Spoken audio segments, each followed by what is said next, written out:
الحمدللہ والصلاۃ والسلام علی سیدنا و مولانا محمد وعلی آلہ و اصحابہ وبارک وسلم وصلی علیہ. السلام علیکم ورحمۃ اللہ تعالیٰ وبرکاتہ. پچھلی نشست میں ہم نے اس کلیے کے اوپر گفتگو کی کہ جو کہا جاتا ہے الصحابۃ کلھم عدول، کہ تمام کے تمام صحابہ عادل ہیں، اور یہ ثابت کیا کہ اس سے مراد صرف یہ ہے کہ وہ لوگ حدیث میں جھوٹ نہیں بولتے، بس اس سے مراد یہ ہے الصحابۃ کلھم عدول سے. اور یہ کوئی عقیدے کا حصہ نہیں ہے، بلکہ یہ اصول حدیث کی چیز ہے جو کہ بعض لوگوں نے غلطی سے اس کو عقیدے میں بیان کر دیا. اس کے اوپر تفصیلاً بحث گزشتہ نشست کے اندر مکمل ہو چکی ہے. اب بعض احباب الصحابۃ کلھم عدول کے قاعدے کو ڈیفینڈ کرنے کے لیے اور اس کو وسیع معنوں میں لے کر جانے کے لیے، اس کے کانٹیکسٹ سے ہٹا کر کسی اور جگہ لگانے کے لیے، اور کئی مرتبہ بس حق چھپانے کے لیے، اور جب وہ دیکھتے ہیں کہ اب ان کا بس نہیں چل رہا تو وہ کہتے ہیں کہ بس آپ نے فرمایا ہے کہ اصحابی کالنجوم، میرے صحابہ ستاروں کی مانند ہیں، بس تم ان میں سے جس کی بھی اقتدا کر لو تم ہدایت پا جاؤ گے. تو وہ آگے سے یہ حدیث سنا دیتے ہیں، اصحابی کالنجوم والی حدیث، کہ میرے صحابہ ستاروں کی مانند ہیں.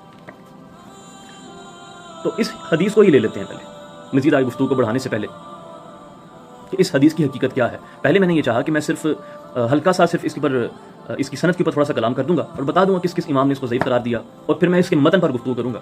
لیکن پھر میں نے دیکھا کہ ہمارے بعض احباب اس طرح کے ہیں کہ وہ لوگ محدثین کے قول کو آخری حرف سمجھتے ہیں، اور اگر میں اس کو سمری کر کے ان چیزوں کی نکل گیا تو وہ سمجھیں گے کہ شاید کچھ چھپا کے نکل گیا ہے یا بات صحیح نہیں کر رہا. تو یوں کرتے ہیں کہ اس حدیث کے اوپر پھر میں نے سوچا کہ تفصیل سے گفتگو کر لیتے ہیں. سب سے پہلے آج کی نشست میں صرف اور صرف اس کی سند پر گفتگو کریں گے، اس کی کتنی اسناد ہے بس اس کے اوپر، اور ان کی حالت کیا ہے، اور دیکھیں گے کیا محدثین کے قاعدے کے مطابق یہ حدیث پوری اترتی ہے کہ نہیں اترتی.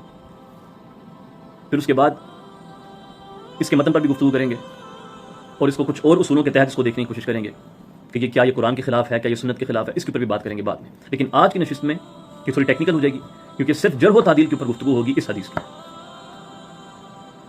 تو اس حدیث کی سمری یہ ہے کہ یہ کل ملا کے 6 صحابہ کرام سے روایت کی جاتی ہے. یہ حدیث ٹوٹل 6 صحابہ کرام سے یہ حدیث آتی ہے. ایک اس کو عبداللہ بن عمر رضی اللہ تعالیٰ عنہ سے روایت کیا جاتا ہے، دوسری جابر بن عبداللہ رضی اللہ تعالیٰ عنہ، حضرت ابو ہریرہ رضی اللہ تعالیٰ عنہ، عمر بن خطاب رضی اللہ تعالیٰ عنہ، انس بن مالک رضی اللہ تعالیٰ عنہ، اور عبداللہ بن عباس رضی اللہ تعالیٰ عنہ.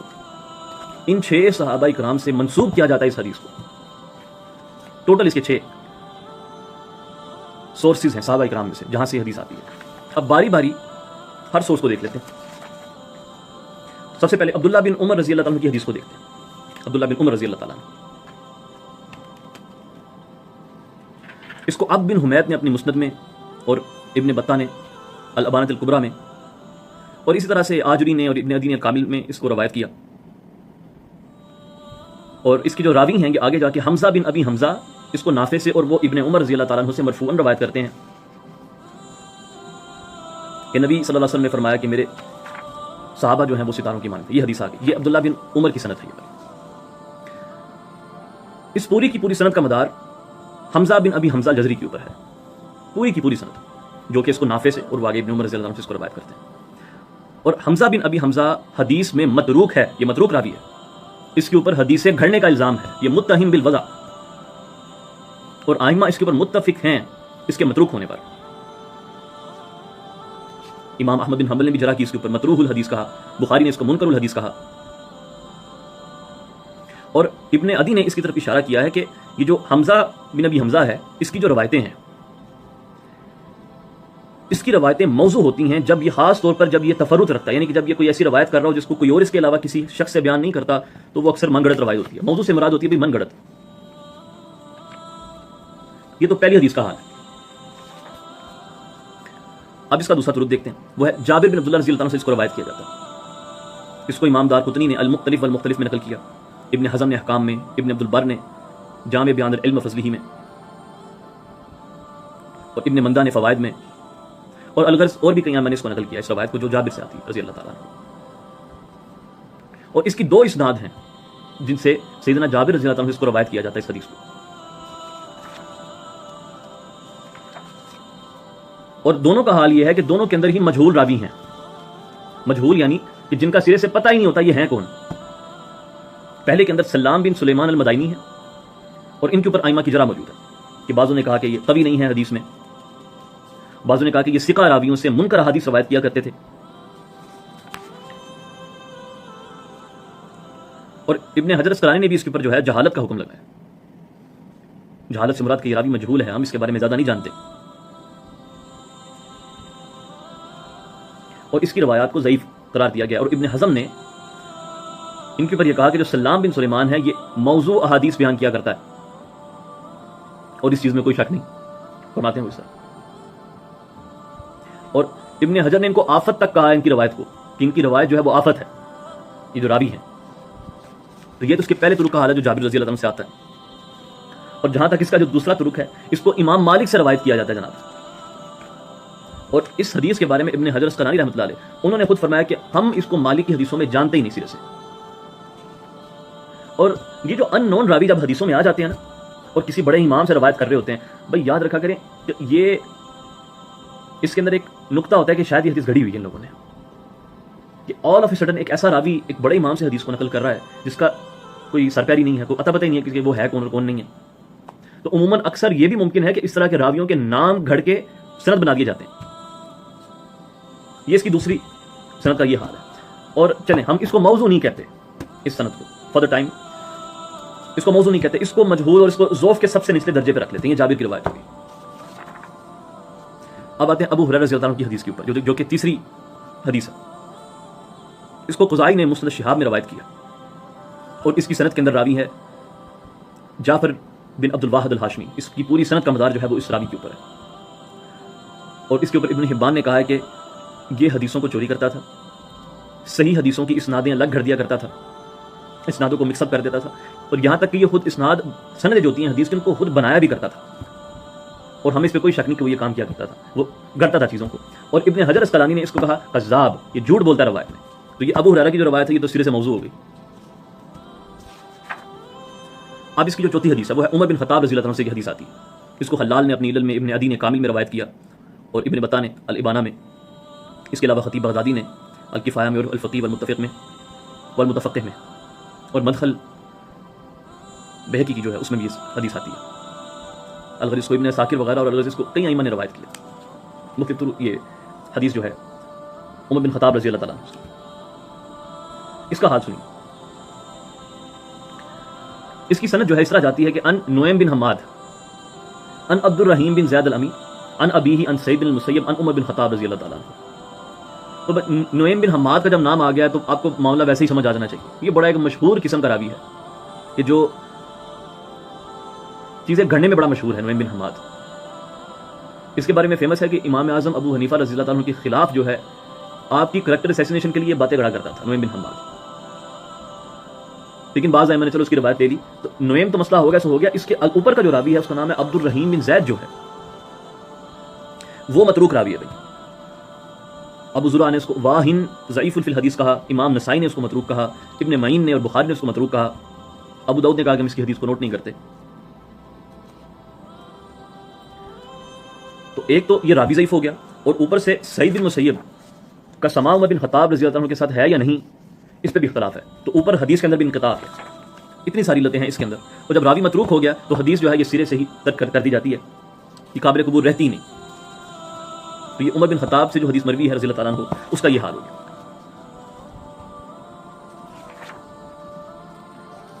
اور یہاں تک کہ امام یحییٰ بن معین نے اس عبد الرحیم نامی راوی کو کذاب تک کہا ہے بیچ میں، اور ذہبی نے کہا کہ یہ باطل روایتیں ہیں اس کی جو عبد الرحیم کی ہوتی.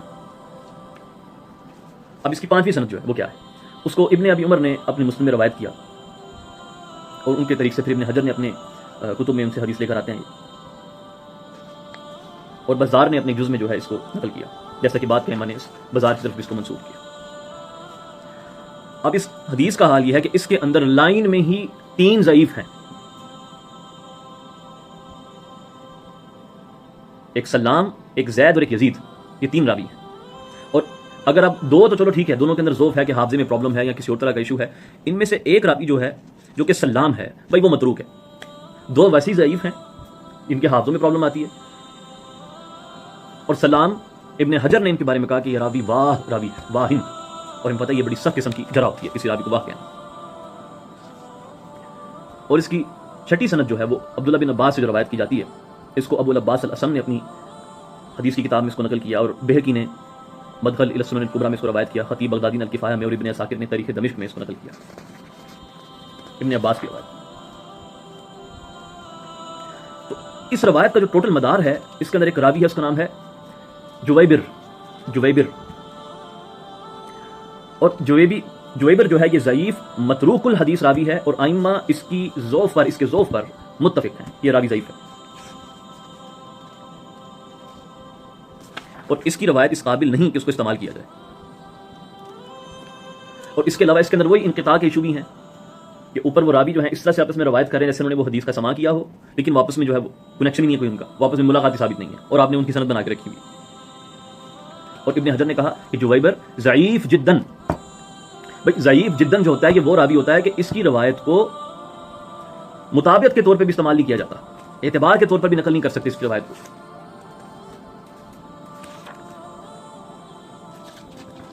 تو یہ تو اس کی 6 سندوں کا حال ہو گیا۔ اب بعض ائمہ محدثین نے اس حدیث کے پر جرح بھی کیا، ڈائریکٹ جرح کیا، جیسے کہ امام احمد بن حنبل نے فرمایا کہ لا یصح ھذا الحدیث، یہ حدیث صحیح نہیں ہے۔ اب اس سے میں جاتے ہوئے ایک بات بتا دوں کہ بعض لوگ اس سے یہ مراد لے لیتے ہیں کہ وہ کہہ رہے ہیں کہ بھائی صحیح نہیں ہے، یعنی کہ وہ حسن ہو سکتی ہے، وہ ضعیف ہو سکتی ہے۔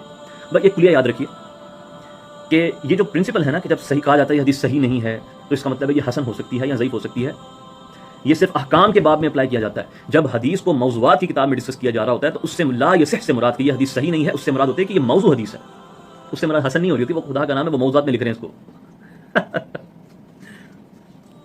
اور امام بہقی نے فرمایا اس حدیث کا متن بڑا مشہور ہے، لوگوں میں ٹیکسٹ بڑا مشہور ہے، لیکن اس کی ساری کی ساری اسناد ضعیف ہے، کچھ بھی ثابت نہیں ہے۔ ابن تیمیہ نے بھی جرح کی اس کے اوپر، یہی ابن قیم نے بھی یہی بات کہی، اور ابن حزم نے اس حدیث کے اوپر اس حدیث کو موضوع قرار دیا سرے سے، اس حدیث کو ہی سرے سے موضوع کہا ابن حزم نے۔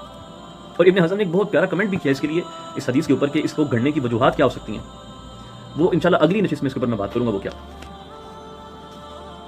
اس کے علاوہ امام بزار اور دیگر ائمہ نے بھی اس کے اوپر کچھ کمنٹس کیے ہوں گے۔ تو اس حدیث کا جو مکمل حال ہے میں اس کی سمری رکھتا ہوں آپ کے سامنے، وہ یہ ہے کہ اس کو 6 صحابہ کرام سے روایت کیا جاتا ہے، اور ایک عبداللہ بن عمر سے اس کو روایت کیا جاتا ہے، اس کی سند میں کذاب ہے، وہ جو حدیثیں گڑا کرتا تھا۔ پھر اس کو ابو ہریرہ سے نقل کیا جاتا ہے، اس کی سند میں بھی کذاب ہے۔ پھر عمر بن خطاب رضی اللہ تعالیٰ عنہ سے اس کو روایت کیا جاتا ہے، اس کی سند میں متروک راوی ہے۔ انس بن مالک سے نقل کیا جاتا ہے، اس کی سند میں متروک راوی ہے۔ اور ابن عباس سے نقل کیا جاتا ہے، اس کی سند میں متروک راوی ہے۔ اور جابر رضی اللہ تعالیٰ عنہ سے اس کو نقل کیا جاتا ہے، اور وہ اس کے اندر شدید ضعیف مجہول قسم کے راوی ہیں۔ تو یہ حدیث تو اس کیٹیگری سے بلانگ ہی نہیں کرتی کہ آپ یہ کہیں کہ اس کی اتنی زیادہ سندیں ہیں تو یہ حسن ہو جاتی ہے۔ بھئی حسن ہونے کے لیے بھی کوئی حدیث جو ضعیف ہوتی ہے، ایسا نہیں ہوتا کہ کذاب یا متروک راوی حدیث بیان کر رہے ہیں تو آپ کہیں کہ بھئی ان کی کیونکہ یہ مختلف راوی جمع ہو چکے ہیں تو یہ حدیث حسن ہو گئی ہے، نہیں، ایسا نہیں ہوتا۔ اس کا حوالہ دے دو تدریب الراوی امام جلال الدین سیوطی رحمۃ اللہ علیہ، اس میں وہ فرماتے ہیں ڈسکشن کرتے ہوئے اس مسئلے پر کہ وہ کون سی ضعیف ہوتی ہے جو حسن ہو سکتی ہے، اور پھر وہ کہتے ہیں کہ بھئی شواہد کے ذریعے، ایکسٹرنل ایویڈنسز کے ذریعے وہ ضعیف حدیث حسن ہوتی ہے کہ جس کے اندر ضعف راوی کے حافظے کی وجہ سے ہو، کہ یار چلو راوی کا حافظہ کمزور ہے تو اگر کسی اور سند سے بھی وہی چیز آ جاتی ہے، گیون دیٹ کہ اس میں بھی کوئی اتنا کذاب راوی نہ ہو، تو ہم مان لیتے ہیں کہ چلیں یہ حسن ہو گئی ہے حدیث۔ یا پھر سند میں کسی قسم کا انقطاع آ رہا ہو، ارسال ہو، تدلیس ہو، دوسری سند سے وہ چیز ثابت ہو جائے تو ہم مان لیتے ہیں کہ چلیں یہ حدیث حسن ہو گئی ہے۔ ہاں، لیکن اگر سندوں میں کذاب ہوں تو بھئی اگر 10 بندے میں مل کے جھوٹ بول لیں وہ سچ نہیں بنتا۔ اس حدیث کا حال یہ ہے کہ اتنا جھوٹ بولو کہ وہ سچ لگنے لگے، یا راوی اگر فاسق ہوں تو تب بھی حدیث جو ہے وہ حسن نہیں بنتی۔ تو اور راوی متروک ہیں، واہ قسم کے راوی ہیں اس کے اندر، اور متروک اور واہ اور متہم بالوضع جو راوی ہوتے ہیں ان کی حدیثوں کو ملا کر حسن نہیں کیا جاتا، ان کی حدیثوں کو کنسیڈر ہی نہیں کیا جاتا، سرے سے اعتبار میں بھی کنسیڈر نہیں کیا جاتا کہ کوئی ایویڈنس کے طور پر نقل کر لے۔ بھئی یہ حدیث اصول حدیث 101 ہے، یہ بنیادی باتیں اصول حدیث کی، کیوں بھول جاتے ہیں لوگ؟ کیا وہ تحقیق نہیں کرتے؟ کہہ رہے ہیں جناب یہ حدیث حسن۔ ایک ہی سند ہے جس کے اوپر میں کہوں گا کہ چلو میں یہ نہیں کہتا کہ اس سند کو دیکھ کر کے یہ موضوع ہے، میں نہیں کہتا اس کو، وہ جابر رضی اللہ عنہ کی سند ہے، البتہ راوی مجہول ہیں اس کے اندر کہ جن کا ہمیں سرے سے پتہ ہی نہیں کہ وہ کون ہے اور کیا نہیں ہے، اور ان کی سپورٹ میں ہمارے پاس کچھ نہیں ہے، تو یہ حدیث کسی بھی طرح سے حسن نہیں بنتی۔ پہلے تو یہ موضوع ہے، وہ تو متن پہ جب گفتگو کریں گے تب بتاؤں گا کہ موضوع کس طریقے سے ہے، وہ تو آگے بحث آئے گی. سند کے اعتبار سے بھی اگر دیکھ لیں تو اس کا حال یہ ہے، اور اگر یہ نہیں تو کم سے کم یہ ضعیف جدن حدیث ہے، اس سے اوپر اس کا کوئی رینک نہیں ہے اس حدیث کا، ضعیف جدن. تو اب اس حدیث کو اگر آپ کہیں کہ ہم فضائل میں لے سکتے ہیں، یار پہلے تو میں نے حدیث کا بیان آپ کے سامنے رکھ دیا کہ یہ ہے کیا. مزید یہ آپ اس کو جس مسئلے میں لے کر آنا چاہتے ہیں نا، وہ عقیدے کا مسئلہ ہے، وہ فضائل کا مسئلہ نہیں. اگر آپ فضائل تک رکھیں اس کو تو چلیں ٹھیک ہے، ہم اس کو بھی ہضم کر لیں گے. ہاں لیکن جب آپ اس کو عقیدے کی بحثوں کے سامنے اور قرآن کی اور سنت کی نصوص کے سامنے اس حدیث کو لا کے کھڑا کر دیتے ہیں، تاریخی شواہد کے سامنے سے اس کو کھڑا کر دیتے ہیں، آپ کو جان لینا چاہیے کہ اس حدیث کے پاؤں نہیں ہیں کہ یہ کھڑی ہو سکے اتنی بڑی دلائل کے سامنے. جو قرآن کے دلائل ہیں، جو سنت کے دلائل، جب آگے آپ کے سامنے رکھوں گا اس کے سامنے یہ حدیث کھڑی نہیں ہو سکتی.